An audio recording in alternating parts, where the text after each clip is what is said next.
Hello, everyone, and welcome to another episode of the SempreMilan podcast. I'm your host, Ollie Fisher, joined once again by Anthony Torgrud. I'd say glad to be back, but it is 6 o'clock in the morning. You guys think I don't know what I'm talking about most of the time? Well, wait till you hear me say it's sleepy. But I'm here. I'm back in the old office instead of in the living room. And it should be a quick one. Madison's not here. His son's sick, so that's why he couldn't be here. He is up right now as well. He's not asleep. If anything, this is the sleepiest he's ever been because he's been in the hospital all night with his kid. So, send him your wishes. Get well soon, yeah. Yeah. He's babysitting instead of us babysitting him. So there's that. But no, seriously, get well soon to Maddie Jr. That's not what he's actually called, but I'm not going to spout his kid's name on a podcast. But yeah, hopefully he'll be back next week. We've got just a one game to review. But quite a lot happened in said game. 5 goals, obviously a major incident, which I'm sure everyone is aware of. And then we've got a game to preview. And of course, we will go through some listener questions before we dive into this week's episode. Thank you, as always, to our loyal Substack founding members, Des Windsor McGlynn, Ali Tareen, Tito, Matt, Moritz Pullman, Joey Gawler, Kevin, MJ Mats, Luke Villano, and Raul Escobar. Really appreciate the support from you guys. I want you all to go and check out the Substack, and you can try 7 days for free, of course. But it would be good if you can keep your suggestions coming in as well for things that you'd like to see on there. Those of you who are subscribers and those of you who are thinking about subscribing but would like to see something else, let us know. We're all ears. We're always open to feedback. So that would be very much appreciated. And if you do subscribe to the Substack, it really helps what we do. Let's go then. Udinese away on Saturday night at the Stadio Friuli, or the Bologna Stadium now, is it? Something like that? Yeah, It was like there's some only word. one. Yeah, I Blue and don't. energy combined into one. It's stupid. Yeah, very strange. I prefer it as the Dacia Arena Yeah. because Dacia is such a niche brand of car as well. I think it's actually made around there or something. That's Yeah, I why would they had assume the so. sponsorship. What even is Blue Energy? Is it an energy drink?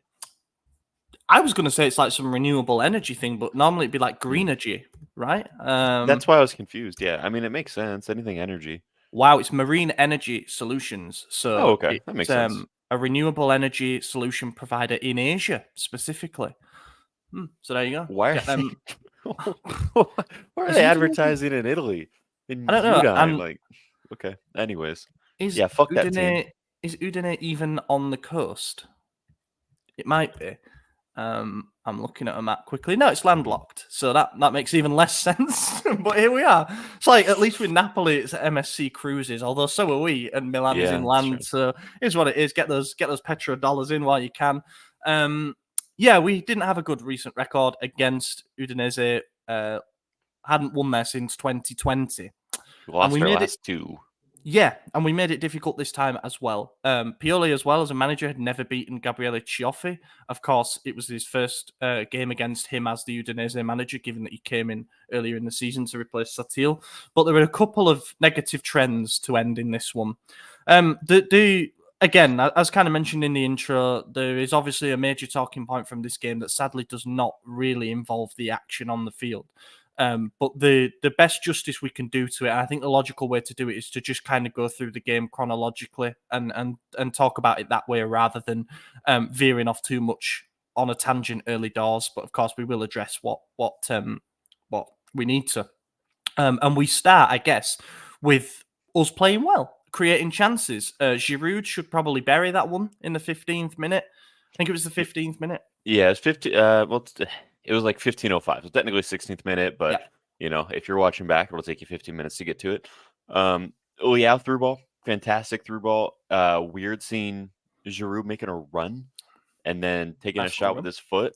And as we know, he still hasn't scored with his foot in a while. So, that really should have been an assist for Leao.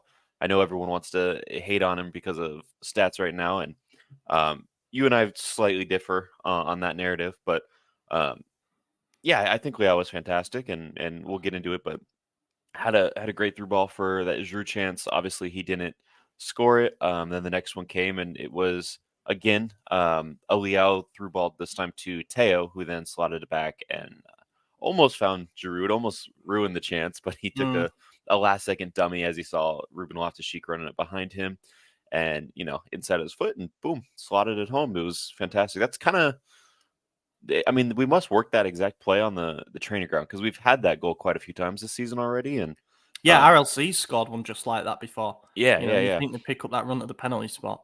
it's fantastic. I mean, it obviously works all the time. So keep it up, and it's fun to watch. So always a good way to start a match going forward. That was about the 31st minute, and then immediately thereafter the game stopped. Yeah, it did. On the goal, as you say, really, really good team play. I always think with Udinese they're going to be difficult to break down because even though they line up in a 3-5-2, 3-5-1-1, whatever you want to say, in defence they're very much a 5-3, and it's hard to break that down. You need runners from midfield, which is what we got. You need smart plays from the wide areas, but not too wide because obviously they've got the wing backs to cover the crossing areas, and I think that's where Pulisic maybe didn't get into the game as much, whereas Leao playing a bit inside.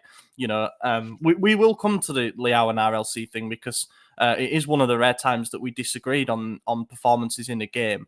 But what I will say is Leao absolutely deserved an assist for that through ball to Giroud. I don't understand why he hit it straight at his chest. You think if you're gonna the position that he was in, he should be hitting that low angled across goal to try find the bottom corner. Or if you're determined to elevate the shot, you're going near post top corner, to try and power it past the keeper. Instead, he just hits it straight at the keeper. And I think there we see why Giroud has so many more goals with his head compared to with his boots. But that was a good bit of play. And yeah, it did kind of set the tone for the goal that eventually came. What I love about RLC is that it's Reinders who finds himself in better shooting positions majority of the time. But RLC is showing him how to finish. Just the composure to side foot it across goal because the keeper it's almost like if anyone watches ice hockey, like how a goalkeeper hugs the post, so they don't get beaten at their near side because it's an embarrassment. In football, it's the same kind of concept. A goalkeeper will always probably shuffle over to their near post more when attacks are building down a particular side. So when the cutback comes in, the keeper doesn't have much time to respond. And that is why RLC knows side foot, first time, far corner, is probably going in if it's on target. And he scored a couple of goals like that before. And of course, he scored that goal from distance as well in the Cagliari game, I believe. So good to see him contributing on the score sheet because I think we've kind of lacked those goals from midfield since Tonali left. He developed that knack in his final season and the Scudetto season of being in the right place at the right time. And RLC, when he plays that bit further forward, I think opponents struggle to track him. And then the very unfortunate, the disgusting, the embarrassing. I run out of negative superlatives to use for what happened. However, just to kind of factually recap what did occur, Maignan had reported to the match officials that he was, when he took a goal kick, he was receiving monkey chants from a section of Udinese supporters behind the goal, which is where they're before the game started as well. Yeah, during warm-ups.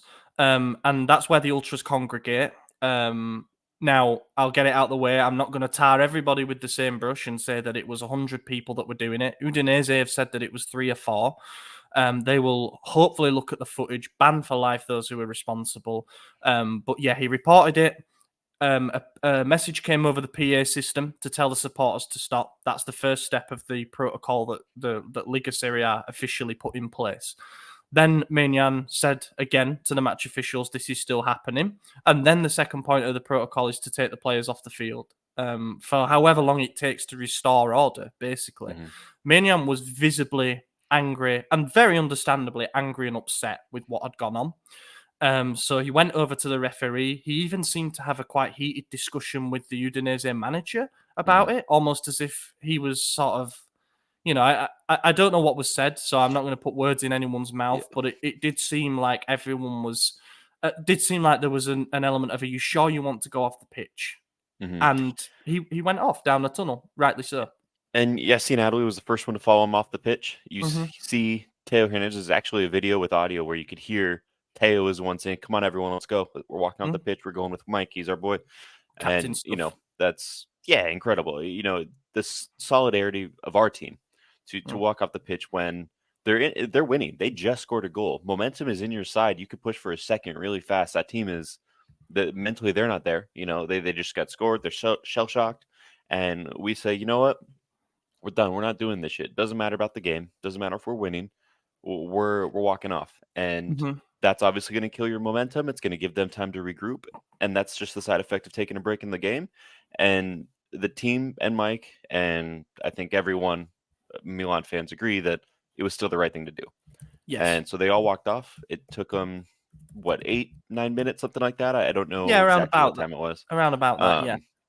About there, and props to Maresca, not my favorite referee, but he handled it expertly. He agreed, said, okay, we're walking off, and they all walked off. And once they got the situation under control, which I don't think they ever did, but Mike didn't complain again. Granted, he also was then on the other side of the pitch 10 minutes later, so he Yeah, the wasn't near Milan those end. fans. Yeah. So yeah, it's hard to go into detail on this because I wasn't there. I don't know how it made him feel, things like that. But Mm. obviously, we all recognize that it's the wrong thing and it's shitty and it should never happen. I think Mike did exactly what he should have done.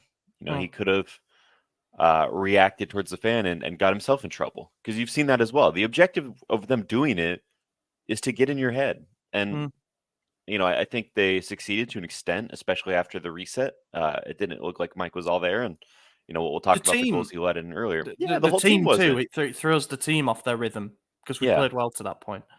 So I mean, it's one of those things that he got to start doing something to the teams. Force them to forfeit the game. Now, no fan's ever going to do it. It'll never happen. And Devil's Advocate says, "Oh, well, then someone will dress up as the other team fan, and if they're losing, they'll do it." And like, maybe, but the tickets, you see where they came from. Like, there might be a few situations where I guess that could happen, but it's just not realistic. More often than not, you're there in your own jersey. You're not going to bring the opposition team jersey. You're not going to buy one of those just in case you need to be racist to forfeit a match. That's not how it works. So you need to start punishing the team. It's not just make them play behind closed doors, because that does nothing. Those fans are just they save €50 and then come back the following week. Like, okay, there's a lot of things in that topic of what can be done, what needs to be done. Could do a whole other podcast on it, to be honest. Yeah. And also need to acknowledge at this point that we are two white guys speaking about this, and we therefore do not have the experience nor the expertise to necessarily say this is what needs to be done. But I think with Mignon in particular, you've got to remember that he's already experienced 2 incidents of this season. It happened against Juventus and it happened against Cagliari, where he was targeted. Sorry, the Juventus game might have been last season, but it's already happened twice as sort of high-profile incidents. We remember the ugly scenes in Cagliari where Tomori and another player had to go over and sort of say, "What the hell are you doing?" There seems to be something consistent in this, in that it's the group of fans behind the goal with the balaclavas on or whatever, scarves around their face, and they probably think that they can get away with this kind of thing. One solution, the league lets them. The league lets them. One solution for me would be, in this case, it was that group behind the goal, and they congregate there every game. And it was the same with Cagliari, and it was the same with the Juventus ultras. I don't want to call them supporters because it feels like giving them too much credit, really. But you send the police in and say either you volunteer who did it, or you're all going. You're all leaving the stadium. That's perhaps too simplistic a solution in every case, because you can get it from various areas of the ground, and that's a lot harder to police. But we just know in Italy in particular, and this is a societal problem above all else, but we know in Italy there are problems with right-wing ultras groups, and they are ultimately the biggest stain when it comes to this kind of problem. It's so sad to see. Look, I know before people come in and sort of say, "Oh, it's not just Italy." That is correct. There are incidents that are happening all around Europe, and whataboutery doesn't help in this situation. It all needs to be stamped out, full stop. But just as a point of comparison, I have been to probably 500 plus games over here in England, and I swear on my life, I have never seen a single incident of racial abuse. Continue, sir. No problem. Whereas in Italy, in my second Milan derby, I witnessed racial abuse. That's just a personal experience of mine, and You know, it's sad above all else. It's sad that we're in 2024 and people still believe they have the license to behave this way. People still discriminate based on skin color and stuff like that. But look, the way it's all been handled as well, in my opinion, has been mixed. You know, Mm-hmm. the Serie A highlights made absolutely. And people say, of course, they're not going to. They want to promote their product, blah blah blah. But the Serie A highlights made absolutely no allusion to the stoppage. The highlight was Milan's goal and then Udinese's equaliser. Udinese tweeted out saying there's been a stoppage, but now we're back after a few minutes. Absolutely zero reference to. And again, yes, clubs are going to protect themselves and their image, but it's irresponsible and it's just going to draw even more heat and even more toxicity to the debate when you're completely ignoring what's happened and it's your fans who are responsible. And Maignan made a fantastic post on Instagram after the game. I would urge everybody to go and read it. He talks about a call to action. He talks about various things that I also believe to be very true. Again, speaking from a position of somebody who's not experienced it, but if you're around and you hear it and you do nothing, you're complicit. I do believe that genuinely. And yeah, go read it if you haven't already. We translated it on our website. You can find it. But then there was the mayor of Udine came out after the game and invited Maignan back to the city and offered him an honorary citizenship of the city. Read the room. Yeah. You know, he doesn't read want the to be room. there. He doesn't want to be there. Yeah, I don't think he wants to go back after what's happened. You know, that's not the way to do it. You go to Milan and you say, I apologize on behalf of the people who claim to support the team from our city, you know, and I know it's difficult, isn't it? But I just I'm not really that happy with what's happened afterwards. I have to be honest. You know what? I just want to give big props to Milan, right? Obviously, Mike was the victim in this, but a Milan player. So, our club is on the one that, you know what I'm trying to say. I don't. Yes, I we were yeah. implicated. Yeah. So, in all these incidents, it's never Milan doing it, and a lot of that comes down to club culture. You see it happen to other teams. You see when Udinese did the exact same thing to Lukaku, and Inter ultras said, "Take it as a badge of honor." That they think they need to get in your head. It's a compliment, like that ridiculous roundabout way of thinking. Yeah. And you see it from all these other teams. And look, it never happens in Milan, and it's not because there aren't shitty people in the Milan stadium. There's shitty people in every city of the world. Half of them are on the other team in our city, So there's obviously shitty people in the Milan stands. We know that.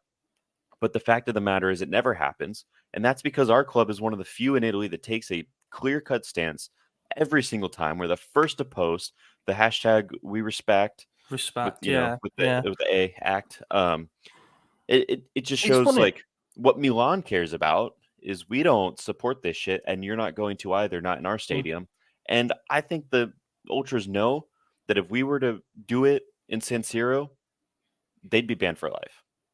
Full stop. Yeah. I truly believe that's how Milan would react. Not saying sorry, not saying pretending it didn't happen, not honorary citizenship to the guy that they abused. Like, Milan would act, and that's the difference. The club culture. If the other clubs start showing that it's unacceptable, maybe the fans will too. Yeah, absolutely. Fully agree. And again, I don't want to tar everybody with the same brush because 99 point whatever percent of Udinese fans behave normally on the night. However, in Italy, I think it's well established that there are certain clubs with certain ultra groups that lean towards the left and right. And a lot of time, your fans of those clubs will go out of the way to say those are outdated stereotypes. However, what continues to happen on a year-to-year basis only strengthens them.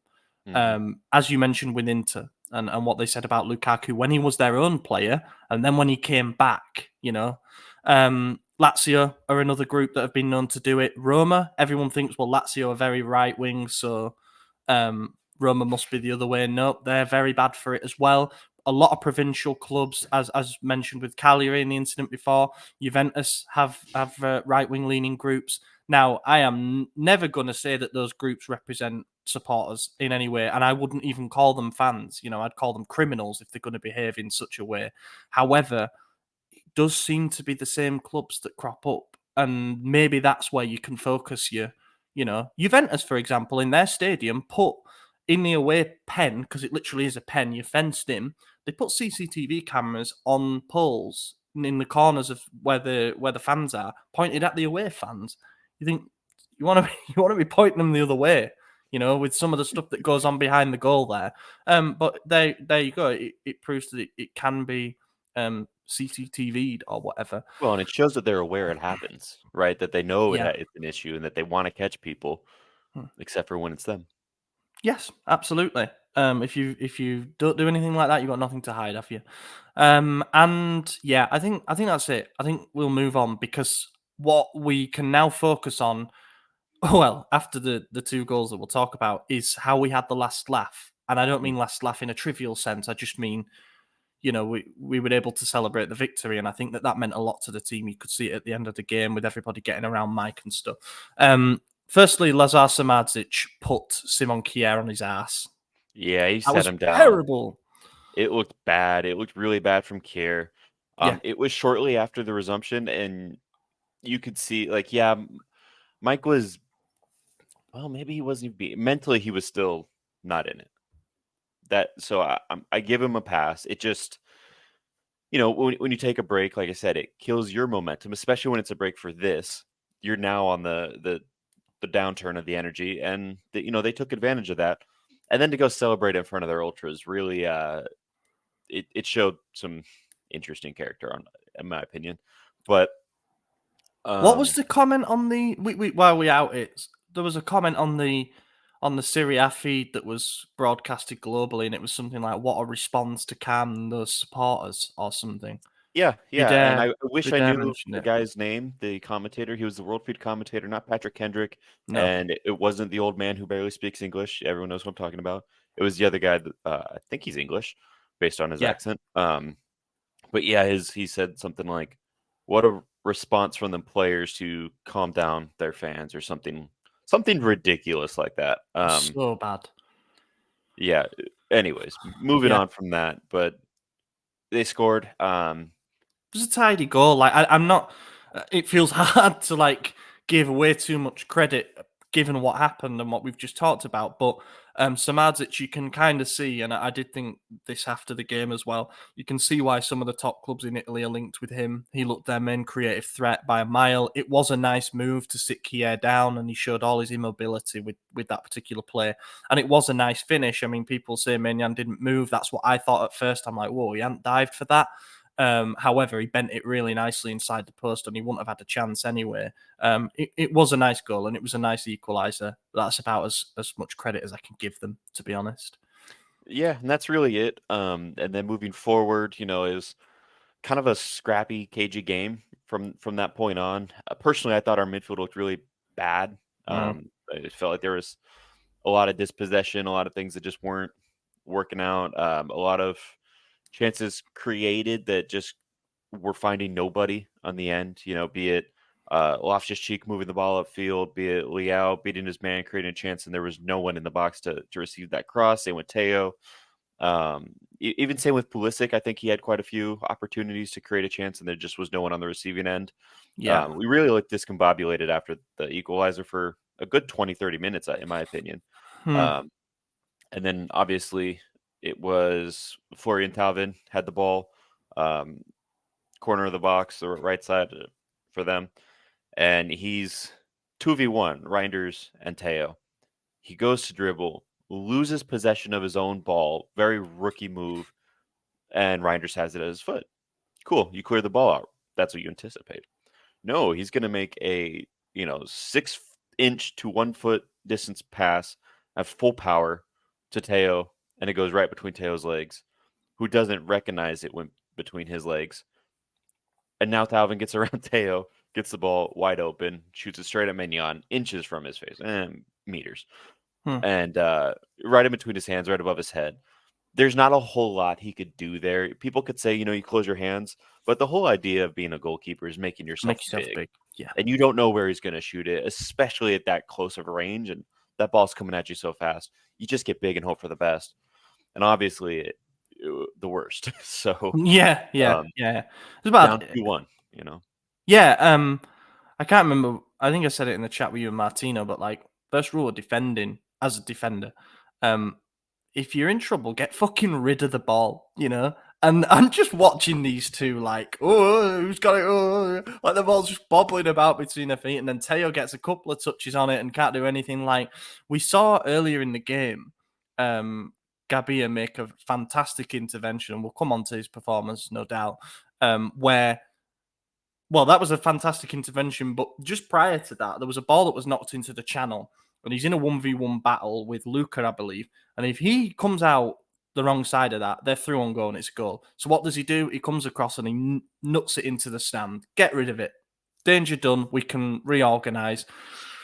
But I don't know what the hell was going on there. Like, just get it away, man. What are you trying to do? Dribbling your way out the box. Like, you know, that was the only way that you could give such a big chance to them, and you did it. And Teo has been really good, much improved in recent weeks. And I think Reinders has had some positive performances as well. However, that was an error that led to a goal. You know, that stat that you see on FOTMob and things like that, errors leading to goal. And you wonder, what can you clear-cut categorize as an error leading to goal? That is it. That's it by the absolute letter. And yeah, I mean, when it first went in, I went, oh, Mike, like that's gone straight through him. You know, he should be saving that. It's in his window, if you know what I mean. It wasn't near post top corner. It wasn't, you know. However, you're right. He hit it in the one area where when you're a goalie making yourself big, you've probably not got covered. It's kind of like the 5-hole, again, to use an ice hockey reference, straight up. I do want to point out, and this is going back to right after their first goal. It might have actually been before their first goal. I can't remember when. It was definitely before we were down 2-1. Mike made a great low save with his foot. He just stuck it out and got a touch to it. I want to throw that out there because I feel like a lot of this is about Mike today, obviously. And I just want to make sure we also highlighted the good things about his performance because he did have a lot of great moments. And that was certainly one of them. Did you have more on the 2-1 or no? For those who are watching on video, that was the save because I sent it to Isaac and said, Jesus, we need to highlight that because that was an incredible save. That would have made it 2-1 to them. That was in the second half. Okay. No, I don't have anything to add to that. It was another defensive lapse, and I must admit, my mind then slipped into, this is going to be another one of them nights in Udinese where we come away and it's like a demoralizing defeat for so many reasons.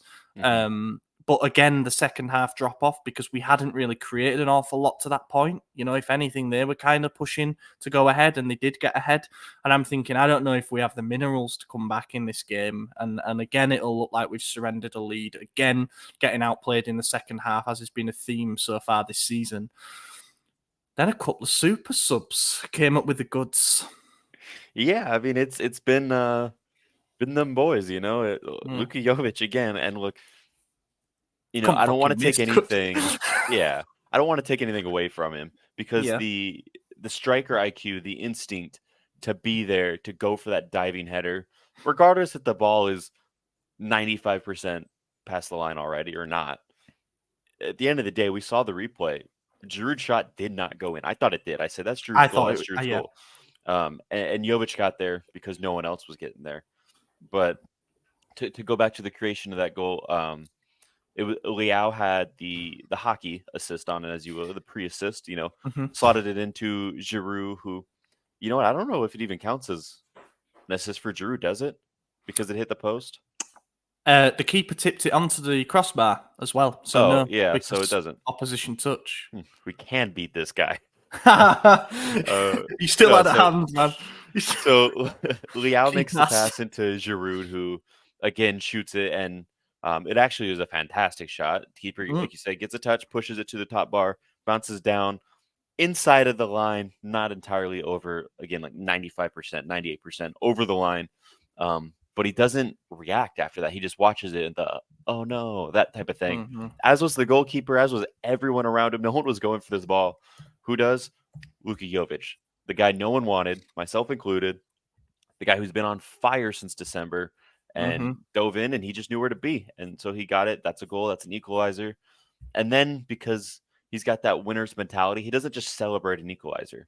He grabs that ball and runs it to the middle. Let's go again. You know, let's do this shit. We got 10 minutes. Love that. Yeah, it's exactly what you need from a team that wants to fight for the Scudetto, top 4, what have you.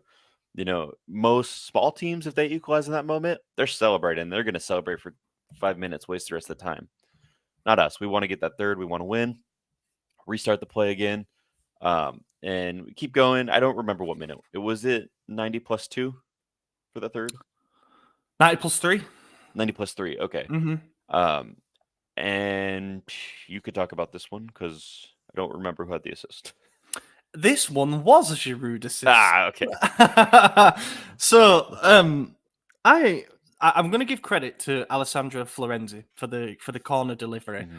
It took me a while to realize that it was Florenzi who took the corner, because if you've seen the video, and we did tweet it out, there is it was taken from behind Milan's goal. So obviously Maignan looking out at what's happened, and the corner goes in, Okafor scores. Adley is on the halfway line as like the last man, and his first thought is to go running back to Mike to give him a hug. And as the camera pans across to him jumping on Mike, Florenzi is also there jumping on Mike. Mm-hmm. So he took the corner and ran 100 yards after we scored to go and hug him, which I thought was a really, really incredible moment, to be honest. And yeah, goalkeepers celebrate alone. That's something people don't really think about. They're I'm very surprised isolated. he didn't go running up to that end, I would have done. I'm that person. 100%. I would have got the card. Yeah. And also, yeah, I mean, look, it's a game full of emotion, and just on the goal, great delivery, yeah, flick on from Giroud. Okafor, nice touch. We've seen chances spurned where that first touch from our player has let us down, and the chance goes begging. But he took it well, and he hammered it in at the near post. And obviously it sparked rapturous scenes. But look, it isn't a victory that might necessarily all of a sudden make us Scudetto challengers. It doesn't move the needle in a huge way, at least until another team above us were to drop points. But like sometimes you can just enjoy the emotion of a win and be like, I've just watched a game of football that was a good game of football, 5 goals, but with everything that happened, you just feel so fired up afterwards. And that, like somebody, Costas, who's done some articles for us before, said, you can forget who are the scorers in some big Champions League wins. You can forget the aggregate score lines of games and stuff like that. But then like that, just kind of what will look like in years to come, a regulation win, everyone will look at that scoreline and be like, I remember exactly what happened in that game. Yeah. And it's just one of them. It is just one of them. Like, what is football without these emotional narratives? If we can't get fired up for something like that, when can we? No, I mean, I don't want to say a great advert for the game, because ultimately the main talking point is, the breaking play. But as far as actual game goes, I mean, how can you not love this sport? You watch that and you're just like, that was retribution on the field. There's more narratives than just that break in the game as well. This was a team who's won 7 games in their last 50, minutes away from beating us for the 3rd consecutive time. A team who's in the last 3 years won a Scudetto, been in top 4, looking to do it again. It's like there's a huge narrative there. This was the game that got Pioli his 100th win with Milan. Did it in 166 games. Only Carlo Ancelotti's done it faster. He did 165. So I mean, there was a ton of storylines in this game, and yeah, it almost, and I don't want to knock on wood here, but it felt like we put the demons to bed. Like there's no more. Will this be our bogey team going forward? I don't know. There was a turning point. It used to be Sassuolo every season, and then we were down 3-1, and all of a sudden we won 4-3 in like 15 minutes. I think that was in 2015. Maybe no, it was 2016. Winner. Yeah. We haven't struggled against them, asterisk, because last season we did lose a big margin, but we really haven't. They haven't been that team where you go to and you think, this is it. We're losing. We're dropping points here. Since that moment, and this might have been that same moment for the Udinese game, because every season this is a game where we go, we're going to drop some points, but we didn't. So we predicted it, like in last week's episode. Yeah, it was a massive mental hurdle to overcome. Dare I say, it feels like, and we will see what will happen in the weeks to come. We'll probably drop points in the next game now, but it feels like it could be a launching point.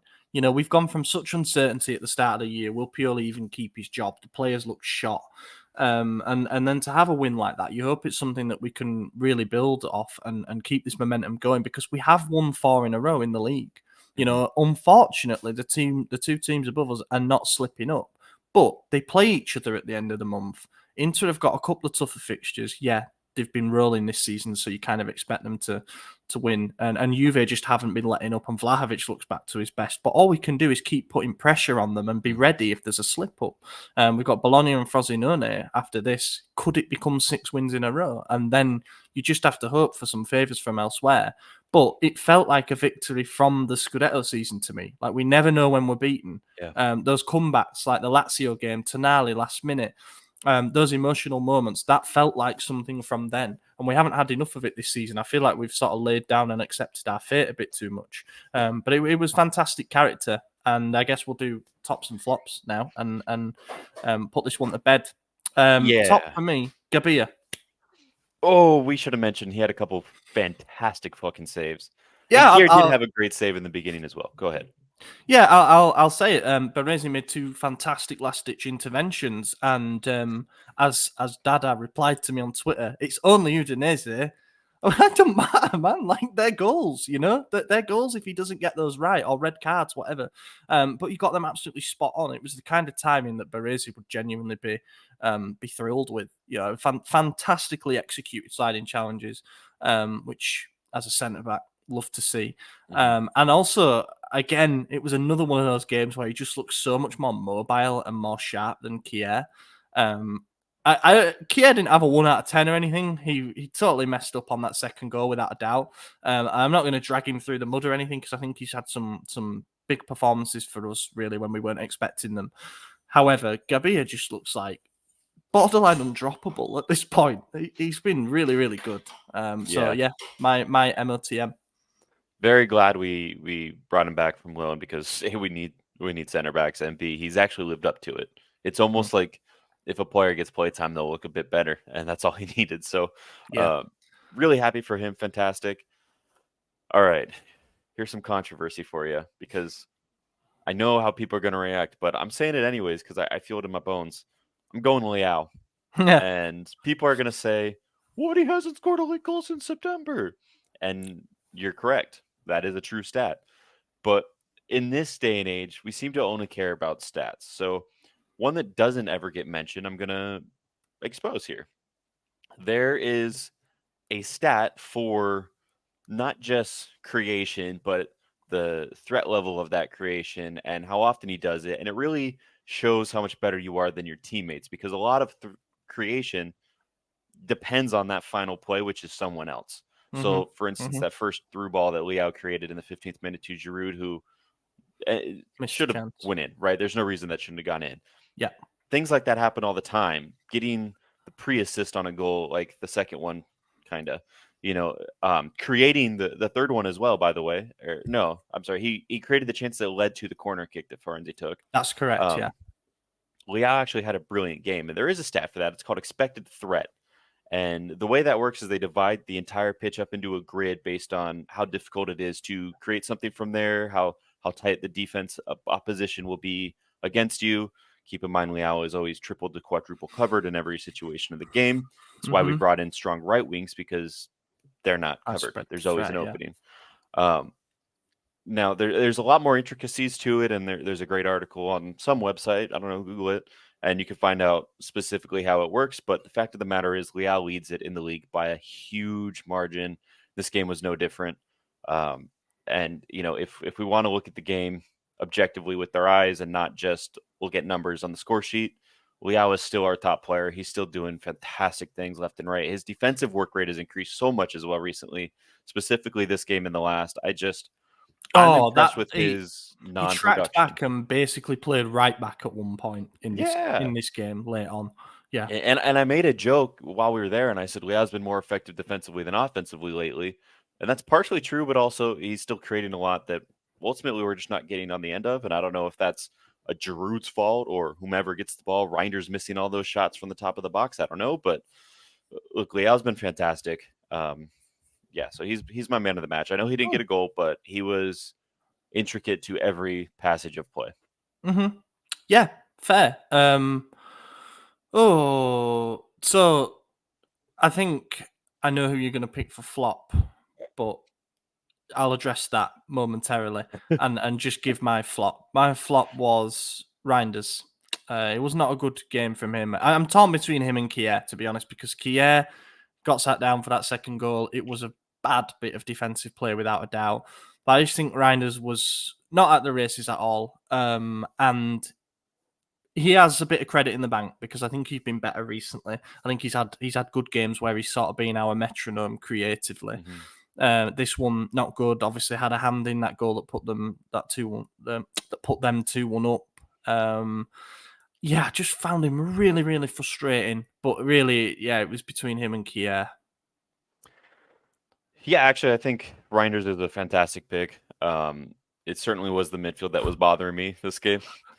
And I'm actually a little nervous to say this, but look, again, if you go on FOTMob, this is a man who was given man of the match because trackable stats were decent, Goals. plus a goal. But the things that you can't track are the things that drive me fucking crazy, especially for a midfielder, because I believe a midfielder's strongest traits should be their off the ball movement, control, how they dictate the pace in the field. And for that reason, I'm going Ruben Loftus-Cheek. And I know I'm a lot of eyebrows, a lot of people in their cars are said, "What the fuck, Torgert again?"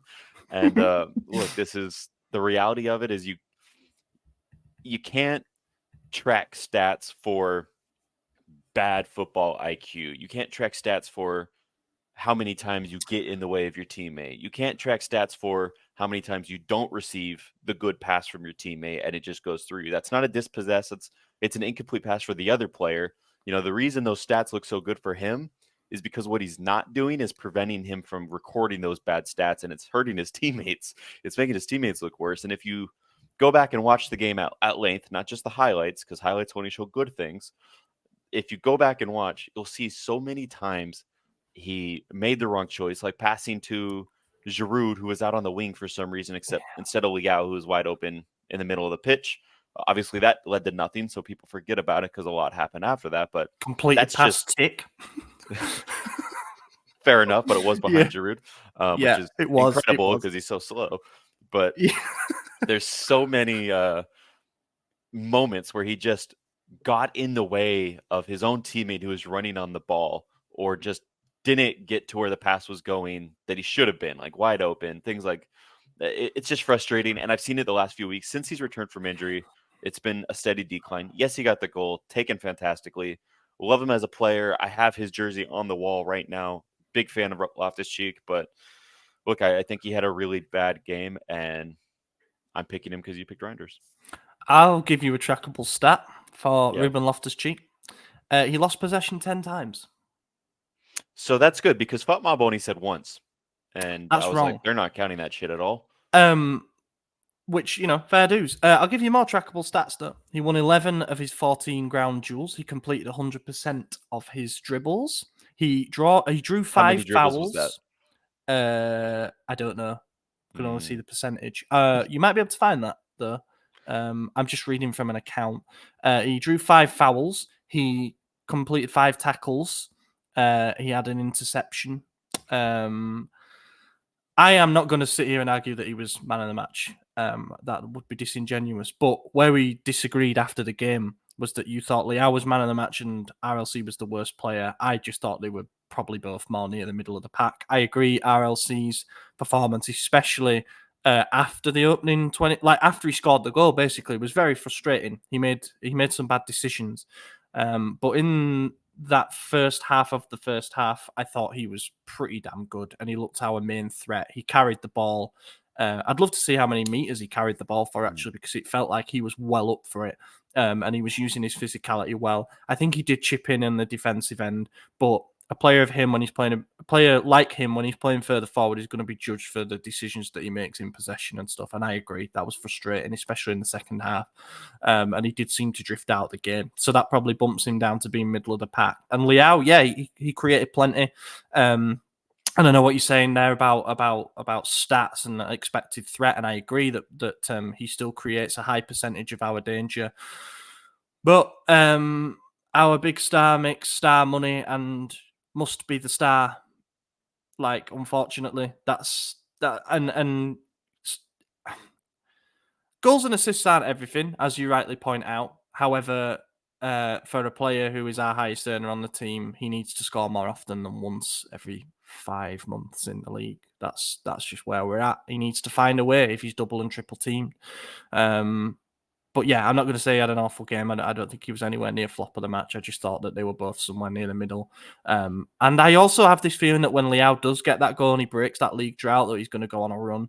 So it's almost a case of when, like not if. So yeah, and I agree with all that, by the way. And one thing Loftus-Cheek does better than most is, drive the ball forward when he's actually on it. The frustrating part about it is the then final decision, that last pass that he makes, if he makes it, and that's what let him down, in my opinion. There was another thing you pointed out. About Leao. Yeah, he should be scoring more, especially for his price and being the star boy and all that stuff. I agree. He should be scoring more. He has scored twice in the last 2 months, though. They just both run the cup. yeah, But yeah, the league, he needs to score more. However, you can't base whole league performance for who is the best in one individual game. So no, that's right. Yeah, I that's still stand by my picks. I understand this is subjective, opinion based, and people will disagree, and that's okay too. I'm not mad at anyone in the comments who disagrees with me. Hopefully, you could stay not mad at me. I think they're all going to agree, mate. I wouldn't worry. Let's move on then, shall we, and do the Bologna preview. So Bologna were in the top 4 for a little bit there. When were they in the top 4? Round 16 and 17, yeah. They broke into the top 4. They had a good little run where they won 4 out of 5. And that sent them into the new year looking good. Since then, however, they have lost 3-0 away at Udinese, drawn 1-1 at home against Genoa, and lost away against Cagliari. They have also been knocked out of the cup since then too, since that run of games against Fiorentina. They lost on penalties. They're now in 7th place in the table, which is still pretty good for them. They're still in reach of those top 4 positions because it's so congested around there. They're still above Napoli, for example, as well. So I would say that they're having a positive campaign. They only lost 1 in their first 11 games. They've still only lost 4 games all season because technically the Fiorentina game was a draw. So they're doing good. And Motta is obviously one of the names that's been linked as our potential head coach. So dare I say this might be an audition of sorts, but while Pioli keeps winning in the league, that's going to be pushed further and further back. Then there's other players that we've been linked with, like Zirkzee, Ferguson, Calafiori, who there just feels like a bit more to this than just 2 teams going at it. Like we might be taking a little peek into how our future looks. Yeah, like I said, they're only 2 points outside of top 4, right? A win against us could potentially have them in 4th place at the end of the week, or, depending on how the other results go. So they're right there in it. They are a threat. I do think it'll be really interesting to see how Calafiori plays, how Zirkzee plays. Zirkzee's been on a bit of a drought lately as well. But he's still one of the best strikers in the league right now, especially young strikers. Obviously, we're heavily linked to him and Jonathan David. Be curious to see how that pans out over the summer. But you're right. I do think this is a bit of an audition for players, managers, to see how it goes. Now, Bologna is not a team that has an entire cast of stars, not a cast of protagonists. This is not the Leicester Miracle story. They're not going to win anything. They're going to be upper mid-table, lower top table, if that makes sense. They're going to be probably around that 4th through 7th area, right where they're at. And that's a fair assessment of who they are. That's okay. They are a young team with a new manager, new in the sense that he's new to managing. And look, it could go either way. My concern is, will Thiago Motta crash and burn at a new club? Is it just this one and these specific players are putting in a good work rate with his system? I don't know. Will the players, if we don't get Thiago Motta and we go for the players, will they work under Pioli's system or another manager? We don't know. We haven't seen that yet because they're also young, also green, also fresh. And now getting it into the game preview, that creates a lot of uncertainty, a lot of question marks, and it makes it hard to build a game plan around because we see how they've played this season, but what we haven't seen is long-term habits from these guys. A lot of these guys are young, new, they're in good form, And when you're in good form like that, you're going to try new things that you haven't done, and that might throw us off. It's going to throw off some players, and it'll be a really interesting game. I don't think it'll be a walk in the park. I know they haven't won in their last 4, and we have won our last 4, but still, anything could happen. That's why we play the game. It'll be an exciting one. Yeah. 100%. Like, this sounds mega nerdy, but I'm genuinely really excited for this game. It looks Milan-Bologna. It's not a big game. There's no rivalry or anything like that. We're comfortably above them in the table. We're just looking to consolidate third. But for all the things you mentioned, their bad run and some of the players we're linked with being in bad form, all the rumours around the head coach, our good run, and can we trim the gap further to the teams above us? It's great. There's no shortage of narratives and storylines to this game, and I just think it's a great Serie A clash, and I hope that it lives up to that spectacle as well. Because I also don't think that Motta really has it in him to go out for draws. So I think we are going to see an entertaining game where both teams kind of go at each other, and it will be interesting to see if some of those big players for them step up a little bit and treat it as an audition. But yeah, I am excited for this one. And also, I think only having one game a week, dare I say it, is nice because you can focus on that. It's not like you finish a game on the Wednesday and then there's another one on the Saturday and you don't have really time to think about it. It is a nice little breather that we're having at the moment. Lineup, would you make any changes from the team that has won the last 2 games? Yeah, I'd start Okafor over Giroud. You look at his goals per minute or goals per 90. I mean, he hasn't had that many minutes, like 130 or something like that this season. He's got 4 goals. He's always in the right spot at the right time. Like, he always finds a way every single time he's played. They've all been fantastic poacher striker-esque goals. I think one of them was more of a winger style goal. I can't remember, but yeah, I would start Okafor. I think if he's fit, if he's healthy, do it. Give Giroud a rest. He shouldn't have to play this many consecutive games at his age. And you see when he gets a break from playing, when he comes back, how much sharper and better he looks.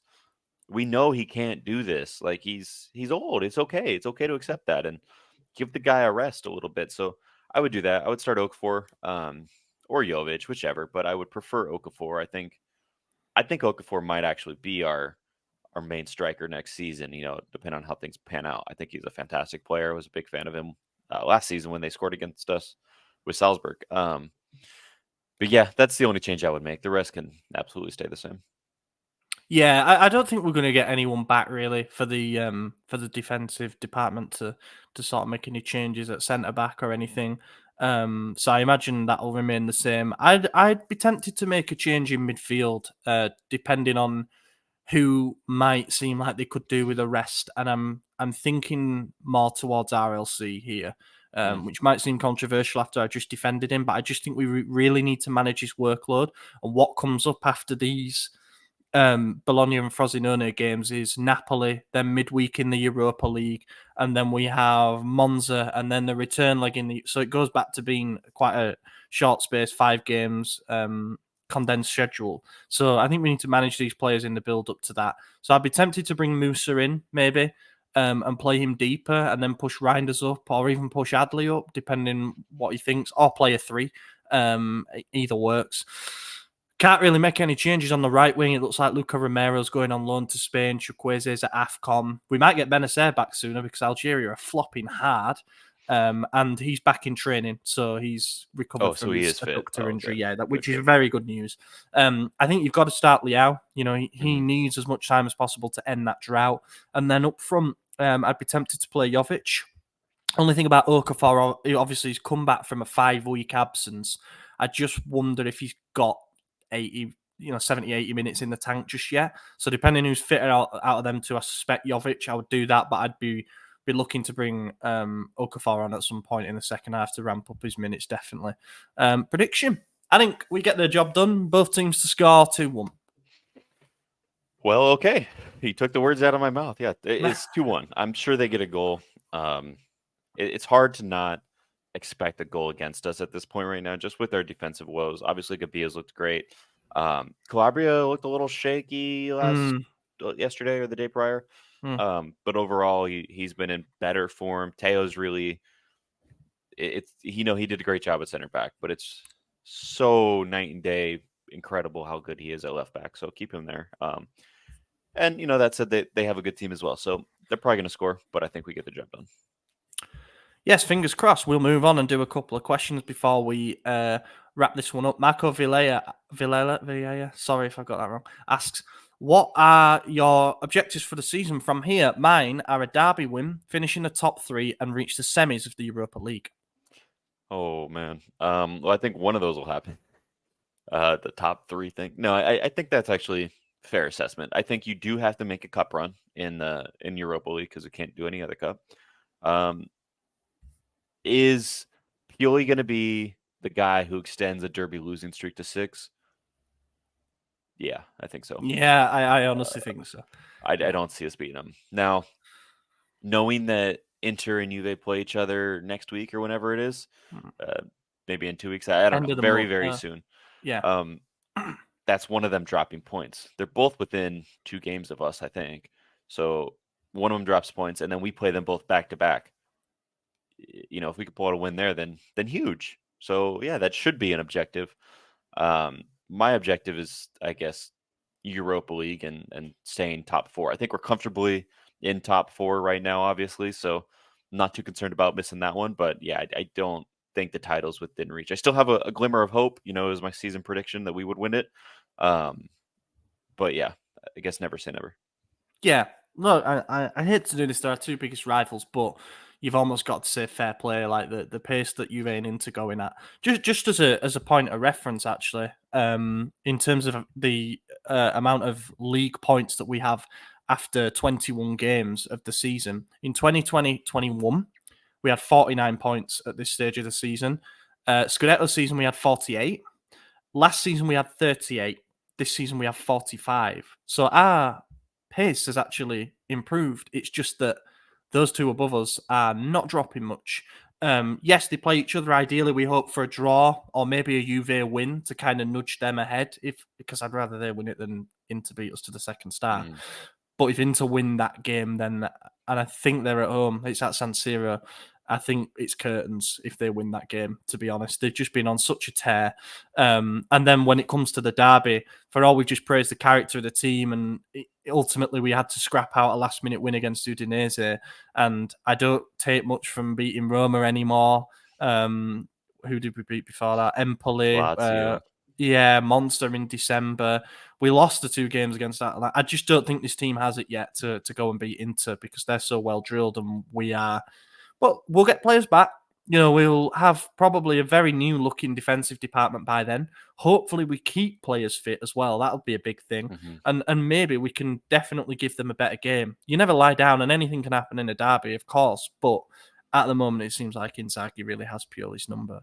Yeah. However, we should point out that when we played them earlier this season, Tomori was suspended, so our best defender was out. And it was a team of mostly new players who had only played 3 matches with the team. They obviously had changes as well with Thuram and Fratesi came on, and I think obviously Sommer was starting as well. So they had some new changes as well, but not as wholesale as we did. So maybe the team is clicking better. They know how they play. They know how they react. And they've obviously been watching Inter do their thing. So maybe it's a bit different this time around. I don't know. The good thing about this is most of these players, I shouldn't say most, but a good chunk of these players haven't lost 5 in a row to Inter. They've lost 1. So yeah, that's a good point. It's on them to not get in their head about that. Lost it 5-1, but still, we can't get any worse, right? Like we can't get worse from the performance we saw earlier in the season, and I think tomorrow's absence was a big part of that. Definitely, we simply have to be better in derbies. I think that's the one thing that people are holding above all else over Pioli at the moment. Europa League depends on the draw. I have to be honest, and then I don't see us. I don't see us trimming that gap because of how good the 2 teams above us have been. And I think we're just as likely to drop points when our run gets tougher as they are. So I don't hold much hope on that, but I hope to be proven wrong. Crypto Cam. Real quick, I do want to just go back to Inter. One other thing that they have in their favor is the fact that this season in all comps, this season in all comps, they have more penalties than us this season and last season combined. So, Yeah. Yeah. AC Rigore is not exactly the team that's getting the most penalties in Milan. Just Stuff keep like in mind. that. The Verona game where Bastoni swings an elbow and nothing happens. Like they've had the rubber of the green when it comes to refereeing decisions this season, without a doubt. Yeah, Crypto Cam asks quite a few questions. One of them, he says he loves Benacer, but he's been out for 8 months. He came back for 2 games. I think it might have been more than that, but and then thinks it's okay to go and play AFCON, and then possibly gets injured. It's not okay. The club pays his salary, not the country. Didn't put the club first, so I might cash in on him this summer. He might personally cash in on him, I suppose. Well, that's not a question. That's just a statement. Yeah, And I debate disagree with debate it. the point. Yeah, I guess look, players get called up to their national teams. You can't discredit AFCON if you want to discredit the Euros or whatever the fuck we do in the US. I don't watch it, but look, the AFCON is important to players of African descent. That's a big tournament for them. It's not their fault that it's in the middle of a season. It's just simply that's where it is. It is. Sorry, but yeah, it's shitty timing. If it's anything, it's Algeria calling him up, and that's sucky for us. I don't know if I would have taken that risk. Like, yeah, he's back. You assume he's full fitness, but he's only played, like you said, 2 games in 8 months at that point. So maybe if I'm Algeria, I'm looking at calling up someone else. But to say the club should have not allowed it is ridiculous. To say the player should have denied an opportunity to represent his country is ridiculous. We all would do it. Yeah, we want him in the league, but let's also look at the other side of that same token. We just went 8 months without him, and we're not struggling as much as people like to think. We are clearly in third. What's a couple more games? It's I don't think it's the end of the world. He comes back, he could win that spot. Adley's looking great, so it's okay. Like it'll be fine. yeah. There was someone, I can't remember who it was. There was a journalist who published sort of a column saying a similar thing to what Crypto Cam has said there, about how he should have prioritized club. Like we'd spent 8 months getting him back to fitness, and then he leaves at a decisive moment in our season. But unfortunately, as you rightly put, yeah, as fired up as you are about him leaving for AFCON, he is infinite amount times more fired up about representing his country in a major tournament, and one that they have won. So he has a taste of success. There's zero arguments about Chukwueze going and playing. It's just because Benacer's had this injury that all of a sudden he owes us a month of his time, rather than going and playing in what is, in his eyes, a prestigious tournament. The timing of it is what is problematic. There's this and the Asia Cup going on at the same time. It's mid-European season. So I think people have more of a gripe with the scheduling conflict than anything else, whereas obviously Euros and World Cup happen between seasons. But that's not anything that the club or the player can do. He wants to answer the call from his country. He's there. He's up there with their best players. There's every reason that he would go and play for Algeria. And we just feel unfortunate because the circumstances have lined up in such a way that we miss him. Like we'd be better with him in the team than not. But yeah, no gripe from me. Like, playing for your country is the highest honor that you can have in this sport, and potentially winning a trophy, because Algeria were among the favourites and they've won it before. Potentially winning a trophy is something that you're not going to pass up, no matter how long you've been out. And Benacer even said it himself in interviews. He would evaluate his condition and see how he is. But if he gets the call up, then he feels a responsibility to answer it, and I think that's fair enough. We'll do one more, and then we shall wrap it up. Casey Cordray asks about Gabia. Looks like a new player, and I think he was called a new signing. He came in clutch these past 2 games. Do you see him continuing his good form, and can he improve even more? Yes. I think every player can improve, and he's definitely on the right path. He's going to still get more game time. Like you said, I don't know when the next defender comes back that will usurp him. I don't know when Tomori returns. That's the only one off the top of my head who would pass his form. Maybe Chow, just because he obviously had the starting spot prior. But if Tomori comes back, it's Tomori Gabia. If Chow comes back, it's Chow Gabia. So Gabia is definitely above Kier in the pecking order. He's above Pellegrini. There's a Pellegrino. See, I don't even remember the Pellegrino, guy's name.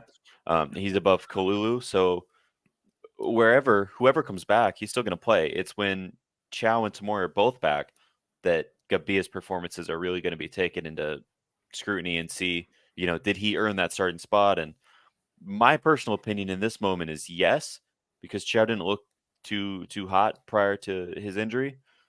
But we'll see. I mean, if he gets benched, he's first off it. So Yeah, it's not a bad place to be, knowing where he was at the beginning of the season, where we said, yeah, you're 6th in the pecking order. Go find a new club, And now yeah. he's starting. So good for him. Yeah, I think the question with Gabia is not like, has he had a good last 2 games? Because we can all see that he has. Can he improve? Yeah, because he's not even, he might be 25 now. I think he's 24 though. Like you can get better from there with game time, which he hasn't had a lot of in recent years. It's more what happens when those defenders come back. We're in a position where I think they're going to be drip fed back to us. So I think Kalulu's going to be first, and then Chiao, and then Tomori. So you're probably looking at a Gabia Kalulu situation, then we'll see. But by that point, when they come back in February, Gabia will have had a run of, I don't know, it could be 6 or 7 starts. So we've got a bigger sample size to look at and realise where he's at level-wise. He might have an awful game against Bologna, against a quicker forward who's more technical. We don't know. But we'll know more when the players start coming back. And also, I think that people need to get their head around the idea that when our 3 first choices, no, what do I mean? Top 3 centre-backs do come back. They've been out for so long, they're going to be rusty.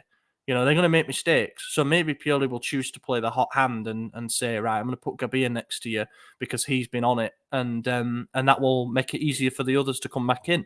But at the moment, let's not put too many expectations on him. He's been fantastic since he came back, without a doubt. He's made some crucial interventions. And it does fill you with a bit of pride, I suppose, to see someone he's not exactly had it easy. He's been 5th choice defender for a while, but he's been kept around for various reasons. And, now he's contributing. You can see how much it means to him. We'll wrap it up there. Thank you to everybody who listened. We've gone over an hour somehow. These things happen, but there was a lot to talk about, despite the fact it was only 1 game. I've been your host, Ollie Fisher. Find me on Twitter at Ollie Fisher. AJ, cheers for joining. Yeah, see you guys next week. Back in a week's time. Gol! Ancora Teo! È una meraviglia! Il gol di Teo Hernandez da un'area all'altra! È una meraviglia! Senti il mio cuore!